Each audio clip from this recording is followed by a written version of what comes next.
সবাইকে নমস্কার। আবার দেখুন এই ১ বছরের পেঁপে গাছটিকে নিয়ে এলাম। কি সুন্দর পেঁপে হচ্ছে। আপনারাও এভাবে পেঁপে গাছ মাছের ক্রেটে লাগাতে পারেন। শুধু মাটির দিকে ধ্যান দিবেন এবং মাঝে, মাঝে একটু শ্যাম্পু স্প্রে করে দেবেন। ১ লিটার জলে ১ চামচ শ্যাম্পু মিশিয়ে দিলে স্প্রে করলেই হয়ে যাবে। তাতে রোগ পোকামাকড়ের আক্রমণ যেমন কম হবে, সেরকম পেঁপের পাতা মুড়িয়ে যাওয়ার মতনও রোগটি আর হবে না। একটি পেঁপে পড়ে গেছে, সকালবেলাতেই দেখেছি। একটি পাখি এসে ঠোকরাচ্ছিল। খুবই খারাপ লাগে এভাবে যখন পাখিরা এভাবে ঠুকরে ঠুকরে পেঁপে নষ্ট করে দেয় বা অন্যান্য ফলও মাঝে মাঝে নষ্ট করে দেয়। দেখুন টিনের শেডের নিচে পেঁপে গাছটি কি সুন্দর হচ্ছে। দিনে শুধুমাত্র ২ থেকে ৩ ঘন্টা রোদ্দুর পায়। পশ্চিম দিক এটি সকালে রোদ্দুর পায় না, বিকেলে রোদ্দুর পায়। ভালো পেঁপের জাত কিভাবে বুঝবেন?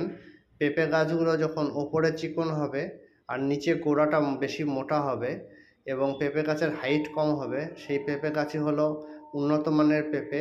এই সকল গাছগুলো লম্বায় অনেক ছোট হয় এবং অল্প বয়স থেকেই ফল দেওয়া শুরু করে এবং রোগ ব্যাধি কম হয়, দীর্ঘদিন ফল দেয় এবং ফলও মিষ্টি হয় এবং ফলের ওজনও বেশি হয়।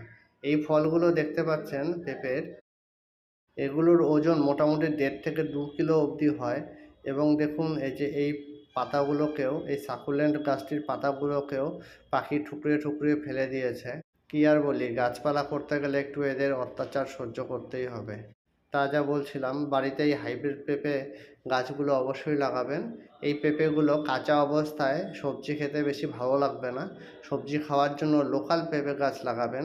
আর যদি পাকা পেঁপে খেতে হয় তাহলে অবশ্যই হাইব্রিড পেঁপে গাছ লাগান। ধন্যবাদ।